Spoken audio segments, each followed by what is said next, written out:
आगे जो हमारा वीडियो चल रहा था लेसन नंबर 6 का, जो किरचॉफ के नियम के बाद व्हीटस्टोन सेतु को पढ़ेंगे। किसको पढ़ेंगे? व्हीटस्टोन सेतु को पढ़ेंगे। ये पिछले वर्ष इससे रिलेटेड जो चित्र बन के आया था पूरा, अभी हम चित्र बनाने वाले यहाँ, तो चित्र बन के आया था। ये जो चित्र था पूरा 4 नंबर में आया था और एक न्यूमेरिकल इसमें पूछा गया था। इसमें धारा की जो दिशा है वो आपको समझनी है, उसको समझने का प्रयास करना है। तो हम सबसे पहले पढ़ने का प्रयास करते हैं। दूसरे नंबर पहला टॉपिक हमारा किरचॉफ नियम हो गए, दोनों वोल्टा नियम और धारा के नियम दोनों हम पढ़ चुके हैं। पहले नियम को आवेश संरक्षण का नियम भी कहते हैं, दूसरे नियम को वोल्टा का नियम कहते हैं। पहले नियम में आने वाली जो धाराएं थी वो धनात्मक थी और जाने वाली धाराएं क्या थी? ऋणात्मक थी। आने वाली धाराएं और जाने वाली धाराएं कैसी थी? ऋणात्मक थी। आने वाली धाराएं मतलब धनात्मक और जाने वाली धाराएं क्या थी? ऋणात्मक थी। और उसमें जो सेकंड नियम था उसमें जो विद्युत वाहक बल है वो उसका जो योग है वो किसके बराबर था? विद्युत धारा और प्रतिरोध के गुणनफल के योग के बराबर, गुणनफल के बराबर था। तो अब हम पढ़ने का प्रयास करें किसको? व्हीटस्टोन सेतु। किसके पढ़ रहे हैं?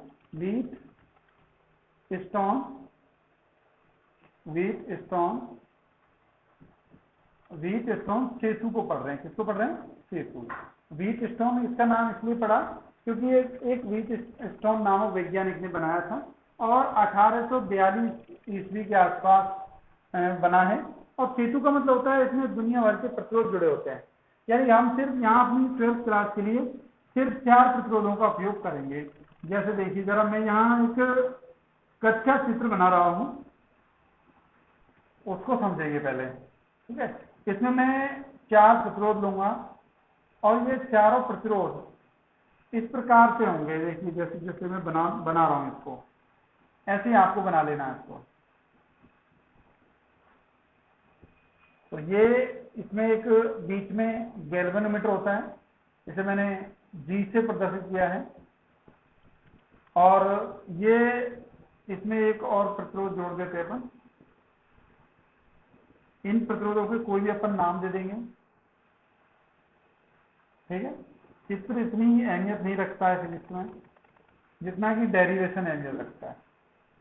तो इसमें आगे अपन समझेंगे क्या कि इसमें जो स्थितियां हैं वो इस प्रकार हैं। ये मान लो आपने A मान लिया और ये मान लो आपने B मान लिया, ये मान लो C मान लिया और ये D मान लिया, ठीक? ABCD मान लिया आपने। इसके बाद ये आपने P मान लिया प्रतिरोध, ये Q मान लिया और ये मान लो आपने S मान लिया, ये मान लिया, R मान लिया, ठीक? ये प्रतिरोध मान लिया आपने। ये आपके पास C है, इसे कुंजी कहते हैं अपन। और ये क्या है? बैटरी है, इसका ये धन सिरा है, ये ऋण सिरा है, ठीक है? इस धन सिरे से धारा यहाँ कहाँ जाएगी? I इसमें प्रवेश करेगी। यहाँ संधि बिंदु है और इस संधि बिंदु पर ये जो धारा I है उसके कितने भाग होंगे? 2 भाग होंगे और उसके बारे में हम विस्तार से पढ़ने का प्रयास करेंगे। इसके बाद है, अब आपके पास एक चतुर्भुज है, देखो A B C D A, ये क्या है? चतुर्भुज है। इसकी भुजाएं देखो, लिखेंगे कैसे उसको समझने का प्रयास कर रहे हैं। हमारे पास एक चतुर्भुज है A B C D और A, ठीक है? अब इसकी जो भुजाएं हैं, 4 भुजाएं, उनमें क्रम से 4 प्रतिरोध जुड़े हुए हैं। A B भुजा से C प्रतिरोध जुड़ा हुआ है, B C भुजा से Q प्रतिरोध जुड़ा हुआ है और D C भुजा से S प्रतिरोध जुड़ा हुआ है और A D भुजा से कौन सा प्रतिरोध जुड़ा हुआ है? R प्रतिरोध जुड़ा हुआ है, ठीक है? ये आपकी समझ में आ रहा होगा। इसमें जो स्थितियां हैं समझने के लिए, इन जो आपके चतुर्भुज है इसमें बीच का जो, इसमें 2 विकर्ण हैं, 2 विकर्ण है। एक तो विकर्ण इसमें है BD, B और D, ये वाला, ठीक? और एक मैं इसमें प्रदर्शित नहीं कर सकता इसको, एक विकर्ण है आपका AC, ठीक? तो ये 2 क्या है? इसके विकर्ण है। तो 2 विकर्ण से परस्पर 2 भागों में बांट रहे हैं, ठीक है? अब क्या है, अब इसको हम समझने का प्रयास करेंगे आगे। तो सबसे पहले इसमें ये तो होगी रचना के बारे में, नॉर्मल चीज जो आपको अभी समझ में आई। लेकिन सबसे पहले क्वेश्चन इसमें आता है साहब, इसका प्रयोग क्यों किया जाता है? इसका उपयोग इसलिए किया जाता है जब एक से अधिक प्रतिरोध ज्ञात हो हमें, तो उन प्रतिरोधों द्वारा एक अज्ञात प्रतिरोध का मान हम ज्ञात कर सकते हैं व्हीटस्टोन सेतु की सहायता से। यानी कि तीन ज्ञात प्रतिरोधों से एक अज्ञात प्रतिरोध ज्ञात किया जाता है। इस प्रकार की व्यवस्था को क्या कहते हैं? सेतु कहते हैं। इसे व्हीटस्टोन ने बनाया था, इसलिए इसे क्या कहते हैं? व्हीटस्टोन सेतु कहा जाता है। ठीक है, यह आपकी समझ में आ गया होगा। आगे अपन चलते हैं, संतुलन की अवस्था की स्थिति देखते हैं। पहले क्या करते हैं? व्युत्पत्ति देखते हैं इसकी, व्युत्पत्ति कैसे हुई इसकी। ठीक है, तो व्युत्पत्ति में क्या है? सर्वप्रथम एक परिपथ आपके सामने दिखाई दे रहा है। ठीक है, इस परिपथ में ए और सी जो भुजा है उसका एक जो भुजा है उसका जो एक सिरा है वो बैटरी के किससे जुड़ा हुआ है? धन सिरे से जुड़ा हुआ है। और सी सिरा जो है वो किससे जुड़ा हुआ है? कुंजी के से होते हुए बैटरी के ऋण सिरे से जुड़ा हुआ है। ठीक है, और बी और डी के मध्य क्या लगाए? गैल्वेनोमीटर लगाए, जो धारा का क्या करेगा? संसूचन करेगा। क्या करेगा? संसूचन। संसूचन का मतलब क्या है? संकेत करेगा कि यहां धारा प्रवाहित हो रही है या नहीं। सेतु के संतुलन की अवस्था में P/Q = R/S होना चाहिए। क्या होना चाहिए? P/Q = R/S। इसका मतलब क्या है? इसका मतलब ये है कि ये वाली जो भुजाएं, ऊपर वाली भुजाएं, ये इसके बराबर होनी चाहिए। अनुपात में दोनों कैसे होनी चाहिए? बराबर। यानी कि P का अनुपात और इसका अनुपात बराबर होना चाहिए, R का अनुपात और S का अनुपात बराबर होना चाहिए, और इन चारों का अनुपात आपस में बराबर होना चाहिए। ठीक है, तो ये स्थिति इसमें रहेगी। इसके बाद इसकी हम व्युत्पत्ति हो गई। व्युत्पत्ति के बाद हम आगे इसमें देखेंगे, आगे इसमें है थोड़ी चीजें और हैं। आगे इसमें है कि भाई जो सेतु में आप संतुलन की स्थिति देख रहे हो उसे किस प्रकार सिद्ध करेंगे कि P/Q और R/S कैसे आया। ठीक है, तो अपन इसके लिए किरचॉफ के नियम का प्रयोग करेंगे। तो किरचॉफ का नियम जो है वो बंद परिपथों में लागू होता है ज्यादा स्थितियों में। तो बंद किरचॉफ के नियम से कैसे लिखेंगे? किरचॉफ के नियम से कैसे लिखेंगे? किरचॉफ के नियम से। अब किरचॉफ के नियम से क्या है? किरचॉफ का नियम सिर्फ बंद परिपथों में लागू होता है। अब बंद परिपथों में लागू होता है तो बंद परिपथ का नाम लिखना पड़ेगा आपको। बंद परिपथ मानते हैं ए, यहां से लेते हैं अपन ए बी डी ए। एक तो ये हो गया ए बी डी ए परिपथ में। अब क्या क्या है वो समझेंगे। देखो दूसरा परिपथ हम आपको बताते रहे। दूसरा परिपथ ये है, दूसरा परिपथ है बी सी डी बी, ये परिपथ है दूसरा। ठीक है, अब क्या है इसमें? एक परिपथ हो गया, सिर्फ इस परिपथ की बात करेंगे। अब चलते अपन, जैसे ही कुंजी आपके पास K है, इस कुंजी में क्या लगाया आपने? प्लग लगा दिया, तो धारा प्रवाहित होना शुरू हो गया। यहां संधि बिंदु A पर आने के बाद धारा दो भागों में बटेगी, एक ये वाला भाग, एक ये वाला भाग। दोनों स्थितियों में धारा यहां से जारी है। ये मान लिया मैंने I1 धारा, ये मान लिया मैंने क्या? I2 धारा। ठीक, I2 धारा मान लिया। अब ये वाली जो I1 धारा है यहां से इस प्रतिरोध P से होते हुए यहां पहुंचेगी संधि बिंदु B पर। यहां की ओर आ रही धारा, यहां से जाने के बाद ये जो धारा है, ये वाली धारा, ये इसकी स्थिति रहेगी ये IG, और इसमें जो धारा प्रवाहित होगी वो कौन सी है? IG। क्या होगी? IG धारा प्रवाहित होगी इस वाले भाग में, ये वाला जो भाग है। अब बचा ये वाला भाग, इस वाले भाग में क्या धारा बचेगी? यदि इस वाले I1 में से मैं IG धारा को घटा देता हूं, क्या घटा देता हूं? I1 में से IG धारा को निकाल देता हूं। यहां जो भाग बचेगा इस वाले भाग पर, यहां जो भाग बचेगा वो इसमें निकल जाएगा। ठीक बात, दोबारा समझो एक बार। आपके I1 धारा है, ये बिंदु संधि बिंदु B पर आ रही है। संधि बिंदु B पर आने के बाद क्या होगा? ये धारा दो स्थितियों में बदलेगी। एक तो IG में जाएगी धारा नीचे की ओर, ठीक है, लेकिन नीचे स्थिति क्या है? संतुलन की अवस्था है। संतुलन की अवस्था में क्या? गैल्वेनोमीटर में कोई विक्षेप नहीं होता है, और विक्षेप कब नहीं होगा? जब उसमें धारा प्रवाहित नहीं होगी। ठीक है, तो ये क्या आपके पास IG धारा हमने मान ली इसमें। अब यहाँ IG है और ये क्या है? I है, तो दो धारा हो गई ना। अब यहाँ कितनी बची धारा? इससे आगे जो धारा इस संधि बिंदु से आगे जाएगी धारा जो बचेगी, शेष बची धारा क्या है? इस I1 में से इस IG को मैं घटा दूंगा, तो यहाँ जो धारा बचेगी वो I1 - IG बचेगी। ठीक, I1 - IG और प्रतिरोध हो जाएगा ऐसा Q। ठीक है, वो अपन डेरिवेशन में बता देंगे। ये बात समझ आई? इसके बाद क्या है? ये वाली जो धारा थी, ये वाली धारा यहाँ आ रही है आगे की ओर, ठीक। अब यहाँ स्थिति, अब ये तो स्थिति आपकी ये हो गई, ये वाले इसके लिए, ठीक। अब नीचे देखिए स्थिति क्या है, ये वाली जो धारा है ये क्या है, I2 धारा कहाँ आ रही है, डी पर आ गई ये धारा, ऊपर कहाँ से आ रही है, ये भी धारा आ रही है इसकी ओर। अब ये धारा आ रही है तो यहाँ क्या हो गया, देखो ये वाली धारा नीचे आ रही है, ठीक। यहाँ से धारा जा रही है इसकी ओर, जा रही। अब क्या होगा, यहाँ क्या हो गया, I2, ठीक, प्लस क्या हुआ, IG, समझ आया। और S क्या है इसका, प्रतिरोध ओपन डेरिवेशन प्रदर्शित कर रहे हैं। स्थितियां वही रही बिल्कुल, धारा यहाँ से आई, यहाँ धारा आई, ठीक है। इसके बाद ये धारा देखो, ये I2 धारा है, ये भी यहाँ आ रही है, और IG धारा भी यहाँ आ रही है, ठीक है। ये तो विकर्ण है इसका, तो ये धारा आ रही है, ये भी आ रही है, दोनों आ रही है, तो क्या होंगे, दोनों प्लस होंगे भाई। ये भी यहाँ आ रही है डी की ओर, I2 धारा, IG जो धारा है वो भी यहाँ आ रही है डी की ओर, तो दोनों क्या हो गए, प्लस हो गए, ठीक। ये बात क्लियर, I2 प्लस IG हो गया, ये बात आपकी समझ में आ गई होगी। अब अपन क्या करते हैं, ए परिपथ है हमारे पास, A B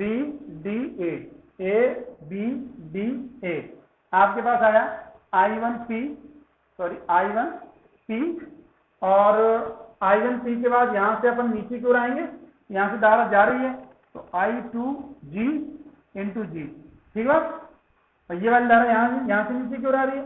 अब ऐसे आएगी यहाँ माइनस, भाई कटे बोला वीडियो ध्यान से कट रही थी, I1P यहाँ से देखो जरा, I1P और नीचे की ओर आ रही थी माइनस I2, और जी क्या है, गैल्वेनोमीटर का प्रतिरोध है, माइनस यहाँ आएंगे अपन, और यहाँ से वापस जा रहे ना, धारा तो ऐसे आ रही है लेकिन धारा के विपरीत जा रहे अपन, तो क्या होगा, I2R बराबर 0, ठीक है।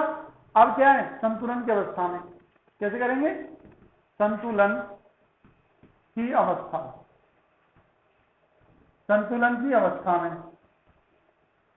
IG बराबर क्या होगा, यानी गैल्वेनोमीटर में धारा क्या होगी, 0, तो ही गैल्वेनोमीटर में स्थित क्या होगा, 0, तो I1P बराबर ये देखो माइनस 0 इंटू जी माइनस I2R बराबर 0, तो ये तो 0 हो गया।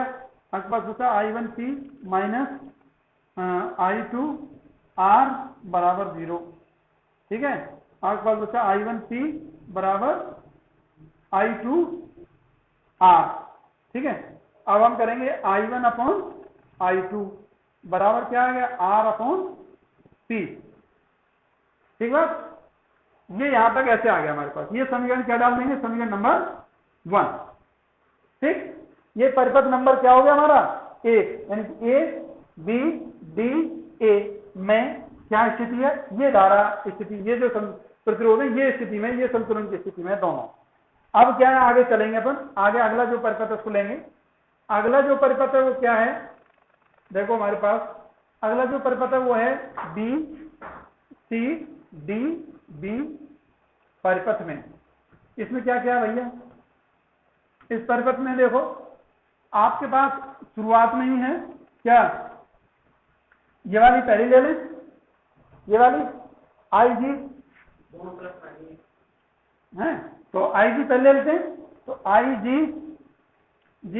प्लस, भाई यहां से निकल रही है दोनों ये तो, ठीक है। तो क्या आया, I1 माइनस IG और इंटू क्या आया, Q, ठीक। यहां तक आ गया था। अब यहां से क्या है, ये धारा भाई यहां से आ रही है, यहां से जा रही है, तो यहाँ क्या हो गया, माइनस क्या आया, माइनस यहाँ क्या आएगा, I2G और S बराबर 0, ठीक, ठीक है ना। इसके बाद देखो अब आप संतुलन की अवस्था में क्या है, IG बराबर 0, तो यहाँ क्या हो गया, देखो 0G और प्लस ये 0, तो I1Q इज इक्वल टू ये सब 0, तो आपके पास बचा I2S बराबर 0, ठीक है। इसके बाद देखो ये सब खत्म, आपके पास बचा I1Q माइनस I2S बराबर 0, ठीक है। अब ये स्थिति बच गई आपके पास, ये आपको समझ में आ रहा होगा। अब आगे क्या है, आगे देखते हैं जरा, यहां तक मिटा देते हैं इसको, ठीक।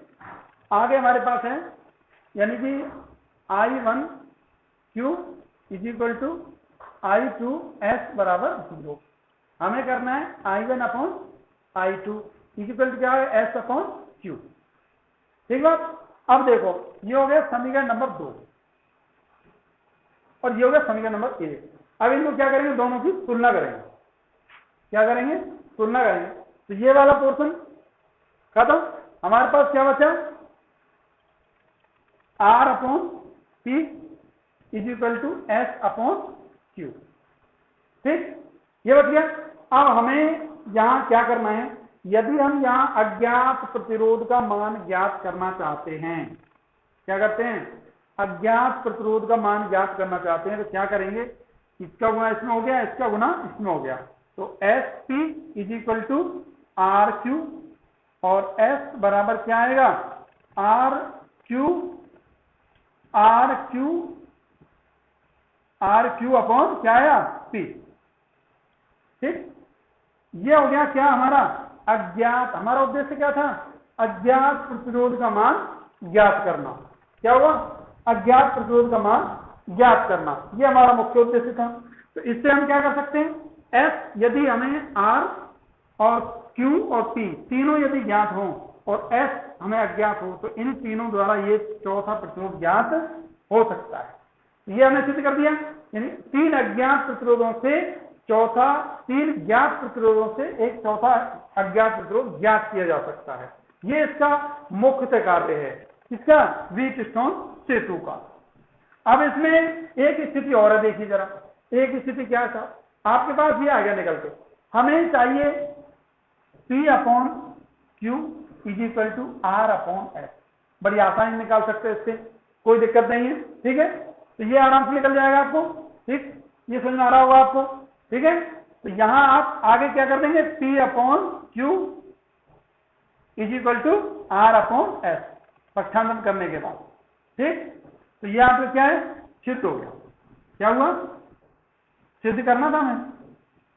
ठीक, हैंस प्रूव दैट, ये क्या हुआ, सिद्ध हुआ। यानी इसके द्वारा मुख्यतः हमारा कार्य था कि जो 3 हमारे पास अज्ञात प्रतिरोध हैं, ज्ञात प्रतिरोध हैं, उनसे हमें एक S अज्ञात प्रतिरोध का मान ज्ञात किया जा सकता है। पिछले साल 2019 में इससे संबंधित इसी प्रकार का न्यूमेरिकल पूछा गया है और ऐसे ही उसमें अज्ञात प्रतिरोध जो था अभी हमने निकाला S is equal to RQ upon P जो निकाला था अभी, उस पर डायरेक्ट ही उसने सवाल पूछा था। ये सारे मान उसने दे दिए थे, उसने इस प्रकार से उस चित्र को दिया। ठीक है, ये वगैरह इसमें नहीं थे और इस प्रकार से चित्र को दिया था, यहाँ एक इलेक्ट्रोड लगा दिया था बस। ठीक है, तो इस प्रकार से हम क्या कर सकते हैं, इसमें अज्ञात प्रतिरोधों का मान, अज्ञात प्रतिरोध का मान आसानी से ज्ञात किया जा सकता है। ये हमारे पास क्या था, व्हीटस्टोन सेतु। इस व्हीटस्टोन सेतु में हमने किरचॉफ के नियम का प्रयोग कहाँ किया, ये आप कमेंट में बता सकते हो। चाहो तो मैं आपको थोड़ी हिंट दे सकता हूँ कि ये हमारे जो संधि बिंदु हैं वहां हमने किरचॉफ के नियम का प्रयोग किया। और कौन से नियम का प्रयोग किया, ये हमें बताइए, सेकंड नियम था या फर्स्ट नियम था। ठीक है, अगला जो टॉपिक है वो अगली क्लास में आपको कल जो वीडियो आएगा नया, उसमें पढ़ाया जाएगा थोड़े विस्तार के साथ, क्योंकि ये एक प्रैक्टिकली जो आपका पेपर है, यानी कि जो लेसन है वो एक प्रैक्टिकल है, प्रैक्टिकल पर डिपेंड है पूरा। तो ये हमारे राजस्थान बोर्ड ने हटा दिया है, व्हीटस्टोन सेतु का कोई प्रैक्टिकल राजस्थान बोर्ड में नहीं है। तो आगे आपको मीटर सेतु जो है उसका प्रैक्टिकल बखूबी हर 5 लड़कियों में से 1 लड़के पे जरूर आता है। तो मीटर सेतु को आप मोस्टली बहुत ध्यान से पढ़ेंगे। ठीक है, थैंक यू।